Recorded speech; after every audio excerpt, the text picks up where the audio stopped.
had exactly 12,000 credits in his pocket. It was not much money. In fact, it was almost nothing in a place like this.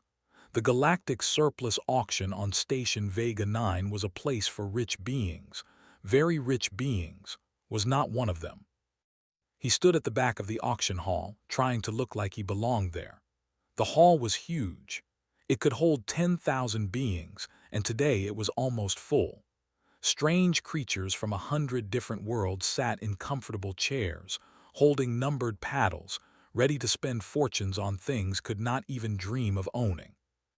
A warship from the old empire sold for 60 million credits. A luxury cruiser went for 45 million. A small transport ship, barely working, sold for 2 million. Watched it all with tired eyes. He had been a salvage trader for 8 years now. He bought junk that nobody wanted, fixed it up, and sold it for a small profit. It was honest work. It kept him alive, but it would never make him rich. The auction continued for hours. Was about to leave when the announcer called out the next item. Lot number 2847. A hologram appeared above the stage. It showed a ship. Had seen many ships in his life, but he had never seen anything like this one. It was black, completely black, like a piece of the night sky had been carved into the shape of a vessel. It had strange angles that hurt his eyes when he looked at them too long, and there were symbols on its hull. Old symbols. Symbols that seemed to move and shift when he tried to focus on them. Origin unknown, the announcer said. His voice sounded strange, almost nervous.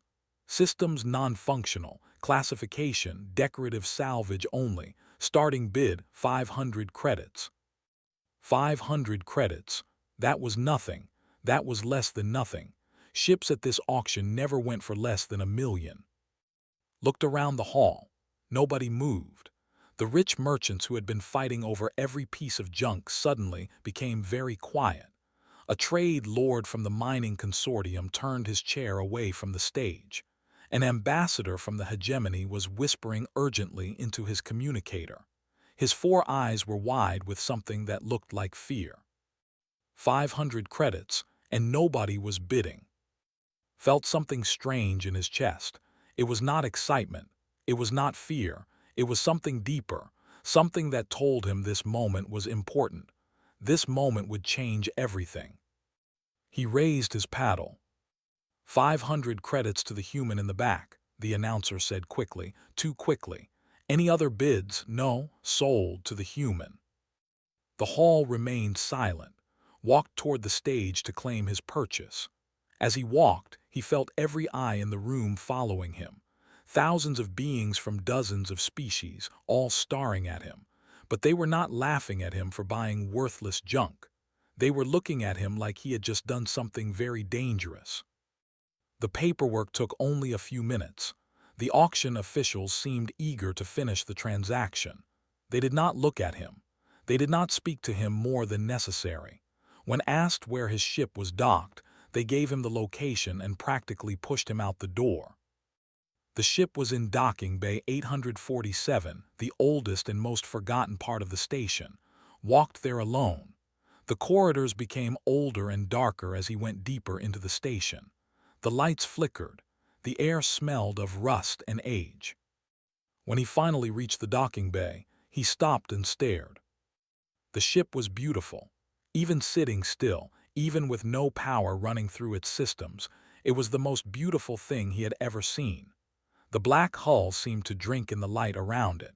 The strange symbols glowed faintly, pulsing like a slow heartbeat. Reached out and touched the hull. It was warm. It should not have been warm. The docking bay was cold and the ship had no power, but the metal under his fingers felt alive. "What are you?" he whispered. The ship did not answer, but somewhere deep inside it something stirred. Spent the next few hours walking around the ship, trying to find a way inside.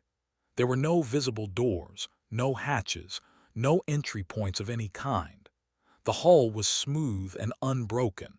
He was beginning to think he had bought a very expensive decoration when his communicator buzzed. It was an unknown caller, answered it. 50 million credits, a voice said. It was translated by his communicator, but he could hear the urgency underneath the flat electronic words. I will give you 50 million credits for that ship, right now. No questions asked. Blinked 50 million. Cash transfer, immediate, do we have a deal? Before he could answer, his communicator buzzed again. Another call. He put the first one on hold and answered. 100 million credits, a different voice said, and I will personally guarantee your safety for the rest of your life. Sell me that ship. The first caller was already trying to call back. Then a third call came. Then a fourth. His communicator was buzzing constantly now, lighting up with offers from beings he had never heard of. The lowest offer was 50 million credits.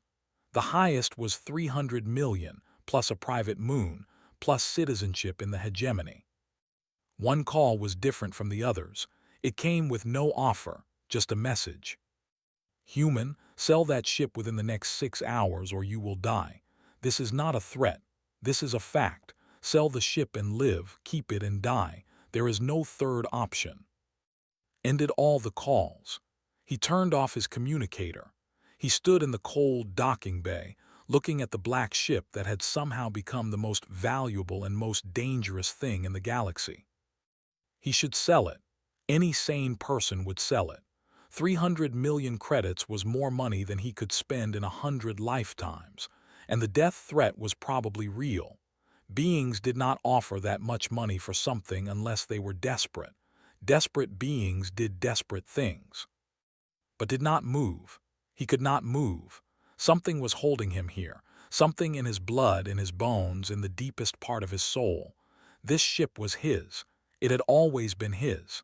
He did not know how he knew this, but he knew it with absolute certainty. I am not selling you, he said to the ship. I do not care what they offer. I do not care what they threaten. You are mine. The symbols on the hull pulsed brighter for just a moment, and somewhere in the darkness of Docking Bay 847 could have sworn he heard the ship sigh with relief. He pulled out his communicator and made one call, arrived at Docking Bay 847 3 hours later. She was carrying 2 heavy bags of tools and wearing her old work jacket, the one with burn marks from a dozen different repair jobs. Her black hair was tied back, and her eyes were full of questions. This better be good, she said as she walked into the bay. I was sleeping for the first time in 2 days, and you call me in the middle of the night for some piece of salvage that you... She stopped talking. She had seen the ship. What is that? She whispered. I do not know, said. I bought it at the auction for 500 credits. Since then, I have received offers of up to 300 million credits, and 1 death threat. Set down her bags. She walked toward the ship slowly, like she was approaching a wild animal. Her eyes moved over the black hull, the strange angles, the glowing symbols. She was an engineer. She had worked on ships from every major civilization in the known galaxy, but could see that she did not recognize any of this. The hull material is not in any database, she said. I checked on my way here. The symbols do not match any known language. The design does not match any known species. This ship should not exist. And yet here it is. Reached out and touched the hull. The moment her fingers made contact, something happened. The ship hummed. It was a soft sound, like a song heard from very far away. The symbols on the hull began to glow brighter, pulsing in a rhythm that matched its heartbeat. Then a door appeared. One moment there was only smooth black hull. The next moment there was a door. It had not opened or slid aside. It had simply become, like it had always been there, waiting for someone to notice it. The door slid open with a soft hiss. Warm air flowed out, carrying a smell that could not identify. It was not unpleasant. It smelled like a home he had never known but had always been searching for. Should we go inside? Asked. Was already walking through the door.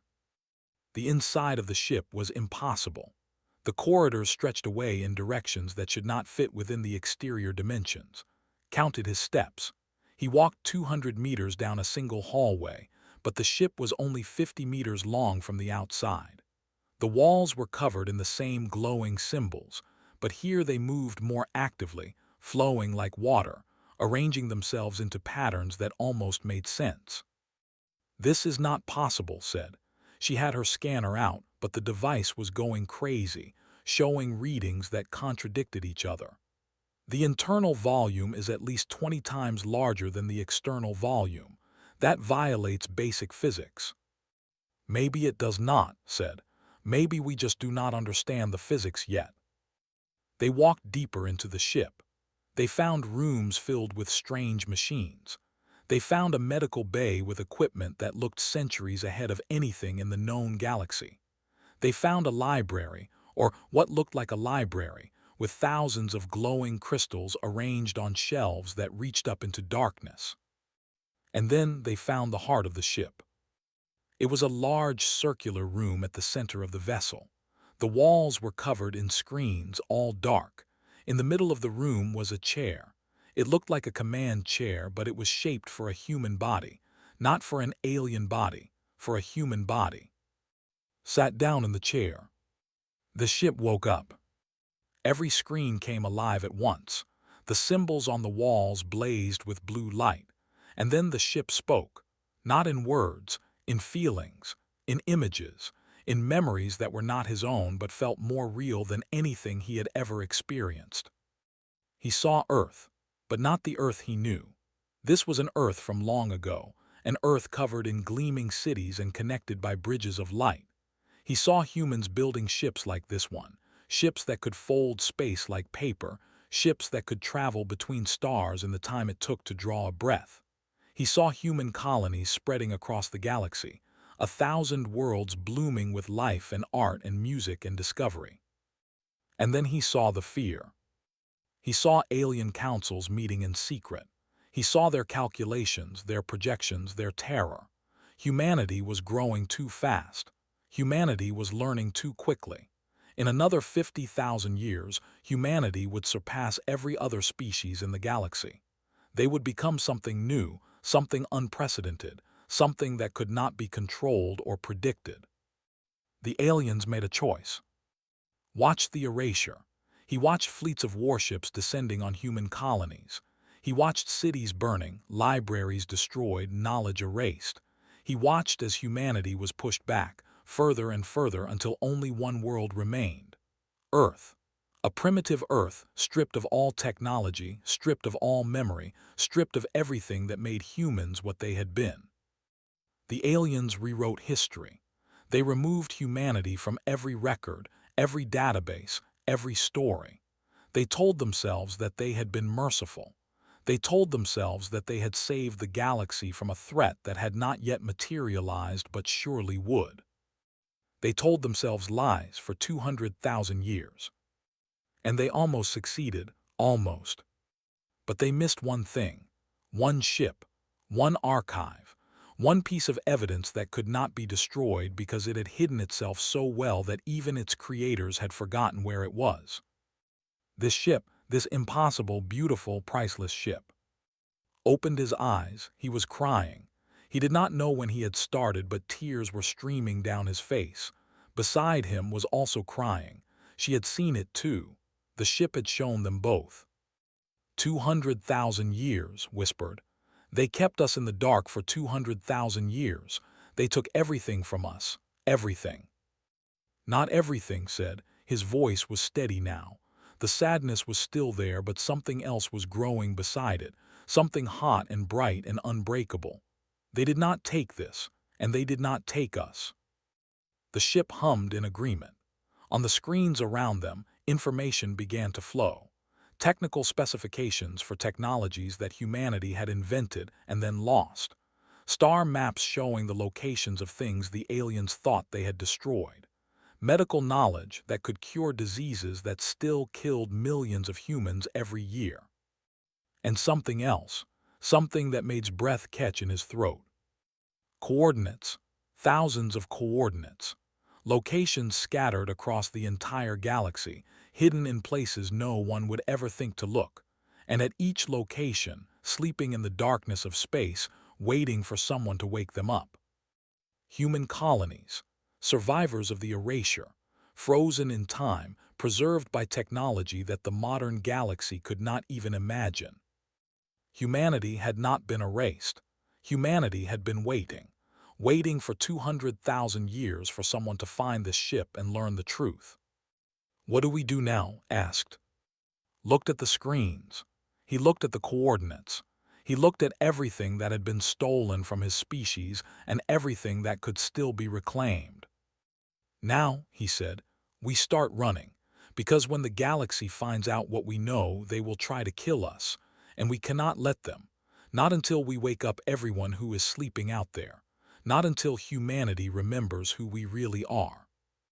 The ship, which had started calling because of its soft musical hum, left station Vega 9 without asking for permission.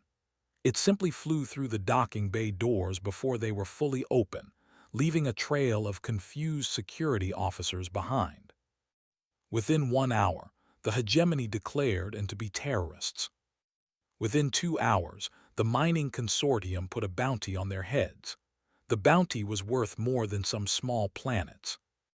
Within 3 hours, every major power in the galaxy had issued orders for their capture, dead or alive, preferably dead. Sat in the command chair, watching the alerts pile up on screens. His face was calm, but his hands were shaking. 24 hours ago, he had been a nobody, a small salvage trader with 12,000 credits and no future. Now he was the most wanted human in the galaxy. "We need to hide," said. She was at the engineering station trying to understand systems. The ship was helping her, feeding information directly into her mind through some kind of connection she did not fully understand. "Every station, every port, every planet will be watching for us. We cannot land anywhere." "There is one place," said, "the lawless sectors." The lawless sectors were the parts of the galaxy that no government controlled. They were dangerous places, full of criminals and outcasts and beings who had nowhere else to go. But they were also places where questions were not asked and bounties were not always honored. Changed course. The ship moved through space in ways that should not have been possible. It did not just travel fast. It seemed to skip through reality itself, appearing in one place and then another without crossing the distance between them. Technologies that the modern galaxy believed were impossible were apparently normal for this ancient vessel. They reached the lawless sectors in 3 days, a journey that should have taken 3 months. Knew one person in the lawless sectors. His name was, and he was an information broker. Had met him years ago during a salvage job that had gone wrong. Had helped him escape from a very bad situation and had never forgotten it. Operated from a hidden base on a dead moon orbiting a dying star. The location was secret, very secret, but seemed to know it anyway. The ship guided them through a maze of asteroid fields and radiation clouds until they reached a small dome sitting on gray dust. Was waiting for them at the airlock. He was a tall man with gray hair and tired eyes. He was older than remembered and there were new scars on his face. But his smile was the same, warm and sad at the same time. "I heard you started a war," said. "I did not believe it until I saw your ship." "It is not my ship," said. "It belongs to all of us, to all humans." Looked at, his eyes moved over the black hull, the strange symbols, the impossible geometry. And then he nodded slowly, like he had just confirmed something he had suspected for a long time. "Come inside," he said. "We have much to talk about." His base was small but comfortable. He made them synthetic coffee and sat them down in his cluttered living room. The walls were covered in papers and screens and photographs. Looked at the photographs and felt a chill run down his spine. They showed ruins. Ancient ruins scattered across dozens of different worlds. Ruins that looked human. "I have spent 40 years searching for the truth," said. "I found fragments, pieces of a puzzle that nobody wanted me to solve, strange structures on forgotten moons, artifacts that did not match any known civilization, stories passed down by species who were old when the hegemony was young." "What did you find?" asked. "I found the great consensus." His voice was bitter. "That is what they call it. 200,000 years ago, every major power in the galaxy made a secret agreement. They agreed to erase humanity from history. They agreed to destroy every trace of human civilization. They agreed to reduce humanity to a single primitive world and make sure they never remembered what they had lost." "We know," said, "showed us." His eyes widened. "The ship showed you, then it is true, it is really an archive." "It is more than an archive. It contains the locations of thousands of hidden human colonies, survivors of the erasure. They are still out there, frozen, waiting for someone to wake them up." Was silent for a long moment. When he spoke again, his voice was rough with emotion. "Do you understand what this means? Do you understand why they are so afraid?" "Because we might wake up the colonies," said. "No, because of what humanity was, what humanity is." Stood up and walked to one of his screens. He touched it and images appeared. Images of alien civilizations. Vast empires that had lasted for millions of years, unchanging, stagnant, perfect in their stillness. "Every other species in the galaxy reaches a point where they stop growing," said. "They find their place, they build their civilization, and they stay there forever. They do not change because they do not need to change. They do not evolve because evolution is finished. But humans are different. Humans never stop. Humans never stay still. Humans take ideas from one place and combine them with ideas from another place and create something entirely new.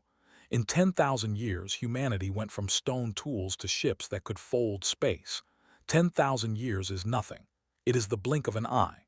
The hegemony is 5 million years old, and they have not changed in the last 3 million. Do you see? Do you understand why they were terrified?" Understood. He understood completely.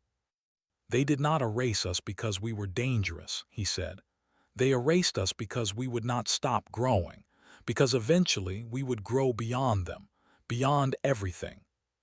And now you have the key to bring us back." Eyes were burning with something that looked like hope. "The galaxy has spent 200,000 years trying to forget that humanity ever existed, and you bought the proof for 500 credits at a junk auction." Before anyone could respond, alarms started blaring throughout the base. Ran to his security screens and cursed. "Hegemony assault ships, they found us." "How?" demanded. "It does not matter how. What matters is that there are 6 warships in orbit, and they are sending troops down right now. We have maybe 10 minutes before they break through my defenses." Was already moving toward the airlock. "We need to get to." "You will never make it. They have soldiers surrounding your ship." "Then we will go through them." Grabbed his arm. "Wait. There is someone else you need to find. Her name is, she is a historian. She was exiled 20 years ago for publishing research about the erasure. She knows more about human history than anyone else alive. If you want to understand what you have, if you want to know how to use it, you need to find her." "Where is she?" Gave him coordinates. A colony world on the edge of known space. A dying world that nobody cared about anymore. "Now go," said. "I will hold them off as long as I can." "Come with us." Smiled his warm, sad smile. "I am too old for running, my friend, but I am not too old for fighting. Go, wake up our people, show the galaxy what humanity can do." Wanted to argue, he wanted to drag onto the ship by force, but there was no time. The explosions were getting closer. The walls were shaking. He grabbed hand and they ran. They reached just as the first hegemony soldiers appeared. The ship opened its doors for them without being asked. They threw themselves inside, and the doors sealed shut behind them. "Get us out of here," gasped. Hummed. The world outside the windows blurred and twisted. And then they were somewhere else entirely, light years away from the dead moon, and the man who had sacrificed himself so they could escape. Sat in the command chair and closed his eyes. He thought about, alone in his little base, facing an army with nothing but courage and conviction. "We will not waste this," he whispered. We will learn everything. And then we will." The dying world was called. It was a fitting name. The sky was always gray with volcanic ash, and the sun was barely visible through the thick clouds.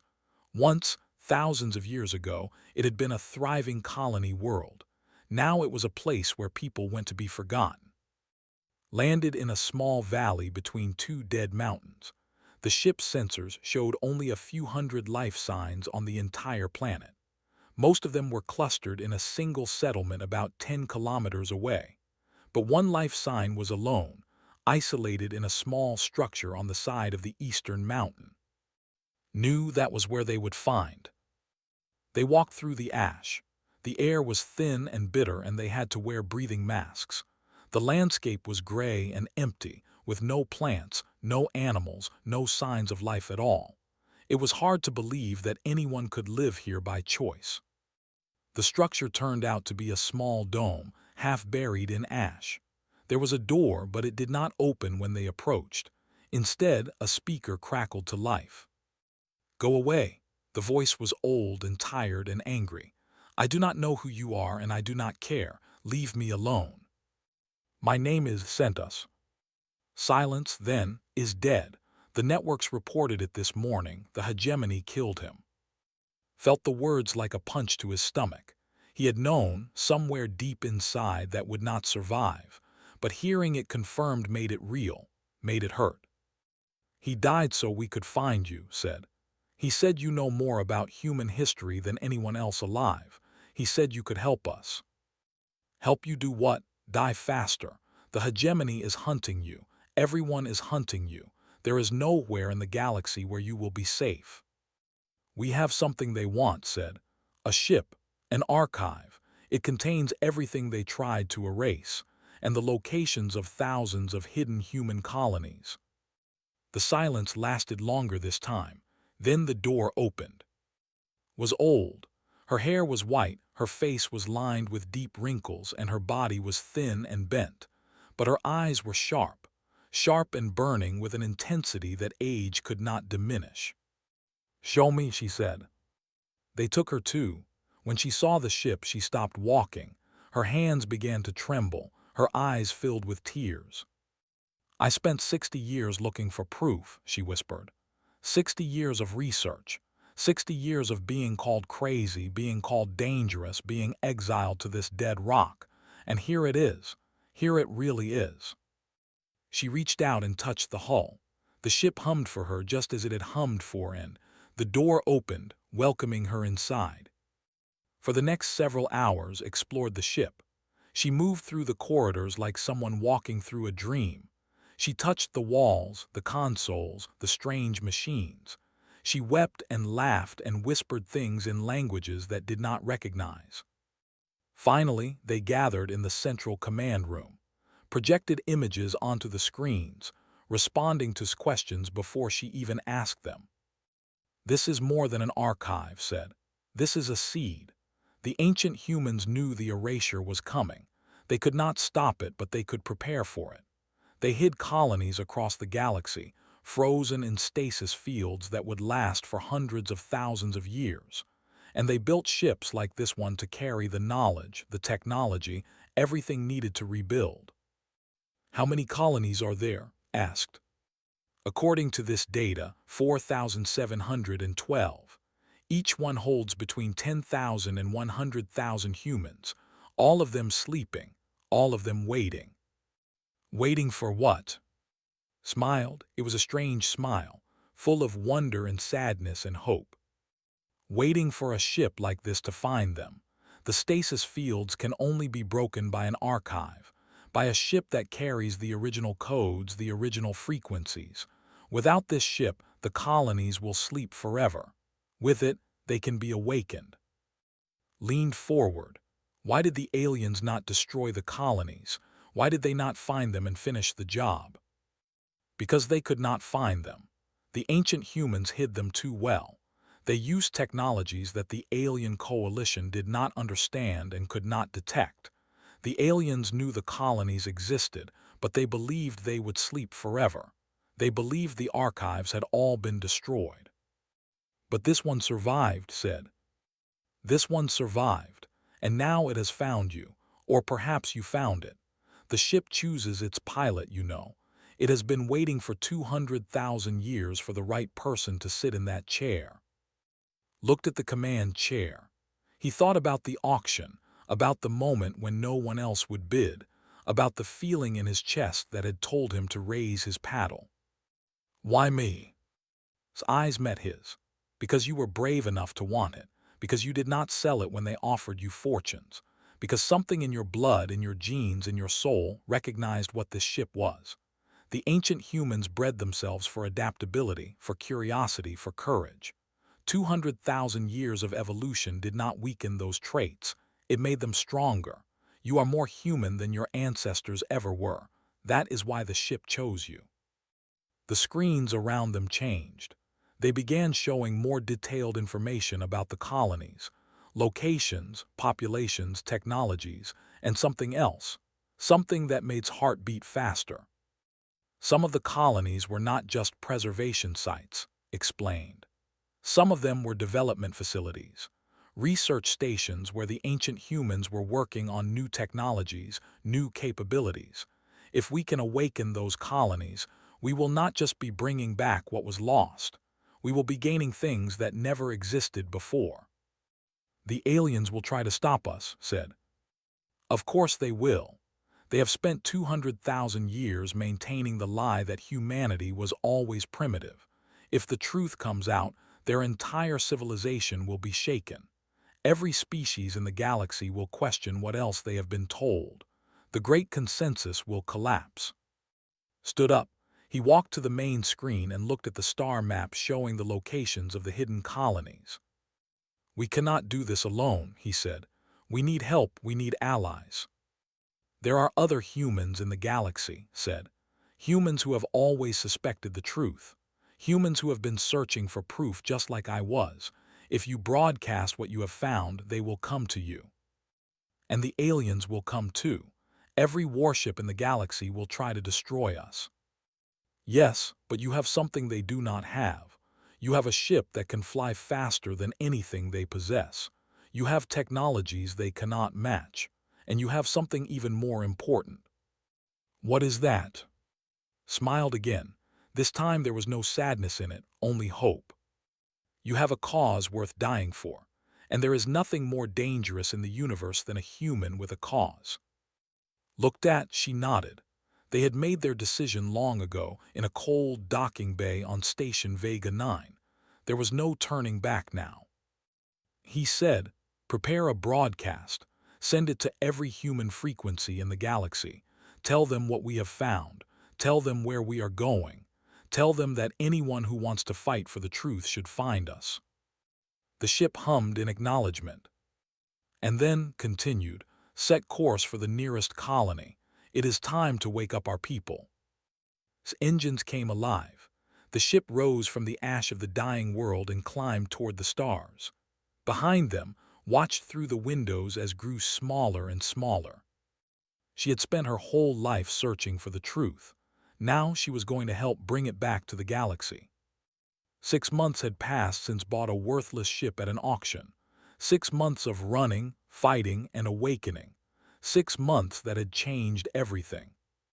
The first colony they reached was hidden inside a hollow asteroid in a forgotten corner of the galaxy. 50,000 humans had been sleeping there for 200,000 years.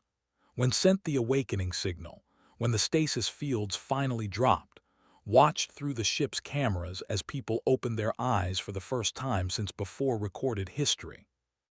They were confused. They were afraid. They did not understand why they had slept so long or what had happened to the civilization they remembered. But when explained, when he showed them the evidence, when he told them about the erasure and the great consensus, their confusion turned to determination. They wanted to help. They all wanted to help. More colonies followed. Each one they awakened added thousands of humans to their growing fleet. The ancient humans had been careful. They had hidden ships along with the colonies, ships that were old but still far more advanced than anything the modern galaxy possessed. Within months, had a fleet of over 200 vessels, crewed by people who remembered what humanity had once been and were determined to reclaim it. They also found had been a pilot in the ancient human military. He had been frozen along with his colony, preserved for the day when humanity would need warriors again. When he woke up and learned what had happened, he did not cry. He did not rage. He simply asked one question. "What do you need me to do?" Made him fleet commander.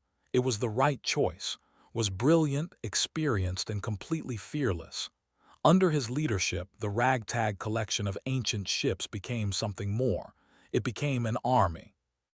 The hegemony tried to stop them. The mining consortium tried to stop them. Every major power in the galaxy sent ships to hunt them down and destroy them. But they could not catch what they could not find.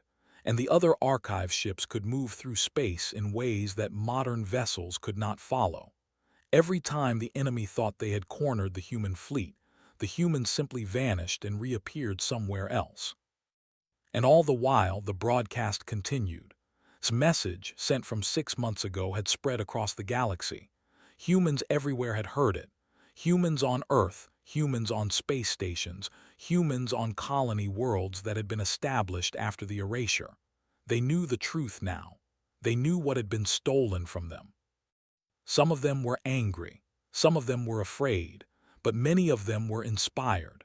Small ships began appearing at the coordinates provided. Volunteers from across the galaxy, humans who wanted to be part of the return. By the time the fleet reached the Galactic Council, it numbered over 500 ships.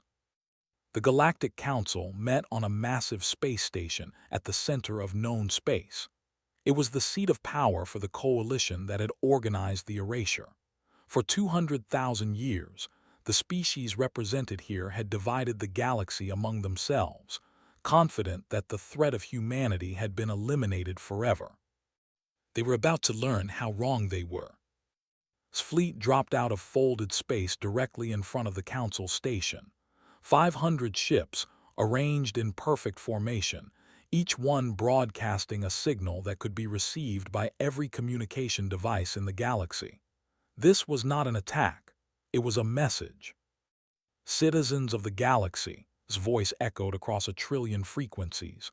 "My name is I am human, and I have come to tell you the truth." Began transmitting the archives. Everything. The history of ancient humanity. The records of the erasure. The evidence of the Great Consensus. Billions of beings across thousands of worlds watched as the lies they had been told crumbled before their eyes. The council demanded a meeting. Agreed. He walked into the council chamber alone, unarmed, unafraid. The representatives of 100 species stared at him with a mixture of hatred and terror. The hegemony ambassador, a tall being with 4 arms and 4 eyes, spoke first. "You are making a terrible mistake," the ambassador said. "You do not understand what you are doing. If humanity rises again, you will consume everything. Your species does not know how to stop. You will grow and grow until there is nothing left for anyone else." Looked at him calmly. "You erased our history because you were afraid of what we might become. You killed billions of our people because of what we might do in the future. And despite everything, despite 200,000 years of suppression, we found our way back to the stars. We still learned. We still grew. We still dreamed. That is exactly why you are dangerous. No, that is exactly why you were wrong." Turned to address the entire council. "You thought you could stop us by making us forget, but being human is not about what we know. It is about what we are. We adapt. We change. We reach for things we cannot yet touch. You cannot erase that. You cannot suppress that. It is written in our blood, in our souls." "Then we will destroy you completely this time," another ambassador said. "We will not make the same mistake twice." "You are welcome to try," smiled. "But I do not think you will, because the truth is out now. Every being in the galaxy knows what you did. Every species is asking themselves what else you have lied about. Your coalition is already cracking. Your power is already fatting. You can fight us, but you cannot fight the truth." The council chamber was silent. Could see the fear in their eyes. Not just fear of the human fleet outside, fear of something deeper, fear of a universe where the old order no longer held. "We are not here to destroy you," continued. "We are not here for revenge. We are here to take back what is ours and to offer you something you never offered us." "What is that?" "A chance. A chance to be part of what comes next. Humanity never stopped reaching because we knew that tomorrow could be better than today. We are going to build something new, something that the galaxy has never seen before. And you can be part of it, or you can stand in our way and be left behind. The choice is yours." Turned and walked out of the chamber. Behind him, the council erupted into chaos. But it did not matter. The decision had already been made. Not by the ambassadors, not by the powers that had ruled the galaxy but by the billions of ordinary beings who had watched broadcast and realized that everything they thought they knew was a lie. 1 year later stood on the bridge of watching the construction of the first joint human-alien research station. The transition had not been easy. There were still beings who hated humanity, still powers that wanted them destroyed. But there was also wonder. Human creativity, unleashed after 200,000 years of suppression, was transforming galactic civilization. Joined him at the viewport. Her hand found his. "Do you ever regret it?" she asked. "Buying that ship?" Thought about everything they had been through, the friends they had lost, the battles they had fought, the universe that would never be the same. "They sold our history as junk," he said. "They thought they could put a price on who we were, but some things are priceless, and some things once found can never be lost again." Hummed softly in agreement. Outside the windows, the stars stretched out into infinity. Somewhere out there, thousands of awakened colonies were building new lives, new technologies, new dreams. Somewhere out there, humans and aliens were working together for the first time since the erasure, learning that the future did not have to be a competition. Humanity had been erased once. It had taken 200,000 years, but they had come back. And this time, they were going to make sure the galaxy remembered. Not because they were dangerous. Because they were human. And being human meant never giving up, never stopping, never forgetting that no matter how dark the night became, the dawn was always worth fighting for. Smiled and leaned back in his chair. The stars were waiting. And humanity was finally going home. "No matter what it costs, come back. We will come back for everyone." Hummed in agreement and set course for the dying world, where the last historian waited. The ship sealed its doors. Its engines, dormant began to warm up. And for the first time in 200,000 years, the last archive of human civilization prepared to fly. He said when she answered, "I need you to come to docking bay 847, right now, and bring all your tools. I just bought something impossible."